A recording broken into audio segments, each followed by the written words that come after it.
بسم اللہ الرحمن الرحیم۔ پیارے دوستو، ہم آپ کو ایک ایسا واقعہ سنانے جا رہے ہیں جسے سن کر آپ کے رونگٹے کھڑے ہو جائیں گے۔ یہ واقعہ حضرت جنید بغدادی کا ہے، جو اپنے وقت کے ایک بہت بڑے پہلوان تھے، ابھی ولی نہیں تھے۔ ان کی کشتی ایک کمزور انسان سے ہوتی ہے کشتی، اور وہ شکست کھا جاتے ہیں، اور یہی واقعہ ان کی زندگی بدل دیتا ہے۔ ویڈیو کو لائک اور چینل کو سبسکرائب کر دیں۔ واقعے کی جانب چلتے ہیں۔ واقعہ کچھ یوں ہے کہ حضرت جنید بغدادی ایک مشہور پہلوان اور خلیفہ بغداد کے دربار کا ایک اہم رکن تھے۔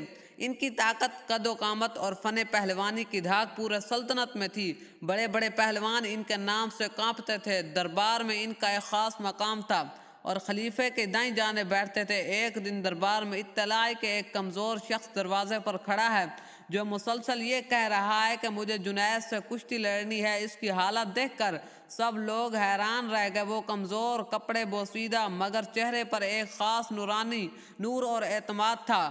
درباریوں نے سمجھا کہ یہ شخص پاگل ہے، مگر وہ بضد تھا، تو خلیفہ کے حکم پر اسے دربار میں لایا گیا۔ اس نے بڑے اعتماد سے کہا کہ وہ جنید سے کشتی لڑنا چاہتا ہے۔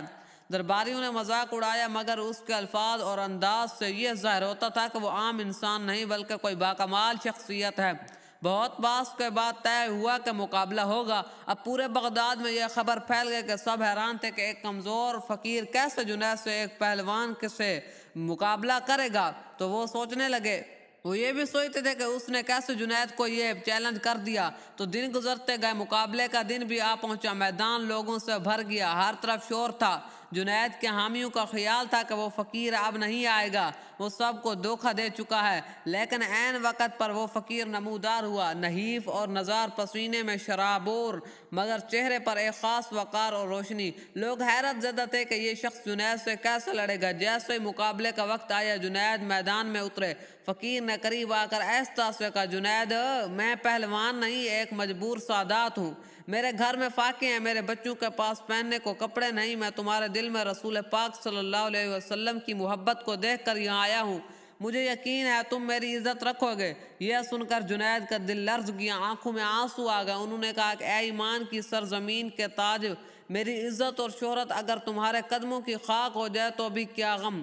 پھر کشتی شروع ہو گئی۔ جنید نے ایک چال چلی اور وہ فقیر غالب آ گیا۔ اب مجمع حیران رہ گیا، خوشی کی لہر دوڑ گئی۔ لوگوں نے فقیر کو کندھوں پر اٹھا لیا اور وہ انعامات سمیٹ کر چپکے سے واپس اپنے جنگل کے آستانے چلا گیا۔ اب سنے گے کہ اس جنید سے کیا ہوتا ہے، تو دوسری طرف جنید تنہا ہے اور بے یار و مددگار۔ تان و ملاقات سنتے گھر لوٹے، لیکن ان کے دل میں ایک عجیب سکون تھا۔ رات کو خواب میں سرور کائنات صلی اللہ علیہ وآلہ وسلم حضور تشریف لاتے اور فرمایا، جنید اٹھو، تم نے آج اپنے ہار سے جو قربانی دی ہے، اس کے بدلے تمہیں علم و روحانیت کا سب سے بلند مقام دیا گیا ہے، تمہیں اولیاء کا سردار بنایا گیا ہے۔ جنید کی آنکھ کھلی تو وہ بدل چکے تھے۔ یہی واقعہ ان کی روحانی سفر کا آغاز تھا۔ تو اس لیے تو ایک شاعر نے کہا کہ آل نبی دی عزت خاطر وچ اکھاڑے دے، شیخ جنید دا جان کے ڈھینا چنگا لگدا ہے۔ حضرت جنید بغدادی فرماتے ہیں کہ حضرت علی کا قول ہے کہ اللہ تعالیٰ نے مجھ کو اپنی معرفت عطا کی، اور وہ خدا ایسا یکتا ہے، نہ کوئی اس کے مشابہ ہو سکتا ہے، نہ اس کا تعلق کسی جنس سے ہے، اور نہ اس کو مخلوقات پر قیاس کی جا سکتا ہے، اور وہ دور رہتے ہوئے بھی نزدیک ہے اور نزدیک ہوتے ہوئے بھی دور ہے، اور وہ ایسا برتر ہے کہ اس سے بلند شے کوئی نہیں اور کسی شے پر قائم نہیں۔ اس کی ذات ایسی ہے کہ کسی میں اس جیسے اوصاف نہیں، اور جو اس کے کلام کی تشریح یا تعویل کرتا ہے وہ ملحد ہے، اور سب سے زیادہ فہیم وہ ہے جو اس کی ذات کو سمجھ لے۔ پھر حضرت علی نے فرمایا کہ 10,000 سچے مریدین کے ہمراہ مجھ کو بحر معرفت میں غرق کیا اور دوبارہ ابھار کر فلک ارادت کے مہر درخشاں بنایا، اور اگر مجھے 1,000 سال کی عمر موافقت بھی عطا کر دیا جائے، جب بھی اس کی عبادت میں ایک لمحہ بھر کے لیے ذرہ برابر بھی کمی نہ کروں گا۔ ارشاد فرمایا کہ مخلوق کی معصیت کاری میرے لیے یوں اذیت، یعنی وجہ اذیت ہے کہ میں مخلوق کو اپنا عصا تصور کرتا ہوں، کیونکہ مومنین ذات واحد کی طرح ہے۔ اس لیے حضور اکرم صلی اللہ علیہ وسلم نے فرمایا کہ جتنی اذیت مجھے ہوئی اتنی کسی نبی کو نہ ہوئی، اور فرمایا کہ ہمیں عرصہ دراز تک ان معصیت کاروں کی حالت پر نوحہ خواہاں رہا، لیکن اب مجھے نہ اپنی خبر ہے نہ ارض و سما کی۔ فرمایا کہ 10 سال تک قلب نے میرا تحفظ کیا اور 10 سال تک میں نے اس کی حفاظت کی، لیکن اب یہ کیفیت ہے کہ نہ مجھے دل کا حال معلوم ہے نہ دل کو میرا۔ یہ حضرت جنید بغدادی فرما رہے ہیں کہ مخلوق اس بات سے بے خبر ہے کہ 20 سال سے اللہ تعالیٰ میری زبان سے کلام کرتا ہے اور میرا وجود درمیان سے ختم ہو چکا ہے۔ فرمایا کہ 20 سال سے صرف ظاہری تصوف بھی بیان کرتا ہوں کیونکہ اس کے نکات بیان کرنے کی مجھے اجازت نہیں۔ فرمایا کہ اگر محشر میں خدا تعالیٰ مجھے دیدار کا حکم دے گا تو میں عرض کروں گا چونکہ غیر ہے اور میں غیر کے ذریعے دوست کا مشاہدہ نہیں کرنا چاہتا۔ فرمایا کہ جب اس حقیقت سے آگاہ ہوا کہ وہ کلام وہ ہے جو قلب سے ہو تو میں نے 30 سال کی نمازوں کا اعادہ کیا۔ اس کے بعد 30 سال تک یہ التزام کیا کہ جس وقت بھی نماز کے اندر دنیا کا خیال آ جاتا تو دوبارہ نماز کو ادا کرتا، اور اگر آخرت کا تصور آ جاتا تو سجدہ سہو کرتا۔ فرمایا کہ ایک مرتبہ میں نے ارادت مندوں سے کہا کہ اگر فرض نماز کے سوا نوافل بھی تمہیں نصیحت کرنے سے بہتر ہوتے تو میں ہرگز تمہیں نصیحت نہ کرتا۔ آپ صائم الدہر تھے لیکن مہمان کی آمد پر روزہ نہ رکھتے، اور فرماتے ہیں کہ مسلمان بھائیوں کی موافقت بھی روزے سے کم نہیں ہے، اور آپ کے اور حضرت ابو بکر قصائی کے مابین تصوف کے 1000 مسائل پر مراسلت ہوئی، اور ابو بکر قصانی نے انتقال کے وقت یہ وصیت فرمائی کہ ان مسائل کو میرے ساتھ ہی دفن کر دیا جائے، لیکن آپ نے فرمایا کہ دوسروں کے ہاتھوں میں پہنچنے سے بہتر یہی ہے کہ یہی مسائل ہم دونوں کے قلوب میں ہی رہ جائیں۔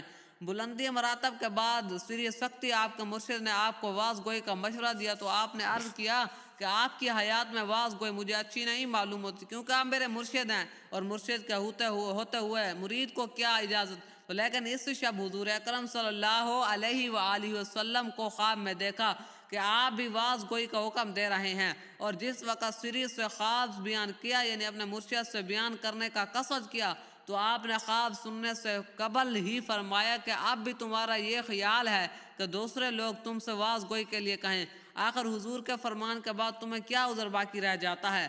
پھر آپ نے حضرت سری سے سوال کیا کہ یہ آپ کو کیسے علم ہو گیا کہ رات کو حضور اکرم نے مجھے واز گوئی کا حکم دیا؟ جواب دیا کہ آج شب کو میں نے باری تعالیٰ کو خواب میں یہ فرماتے ہوئے دیکھا اپنے مالک کو کہ ہم نے مصطفیٰ کو بھیجا کہ آپ جنید کو واز گوئی کی تاکید کر دیں۔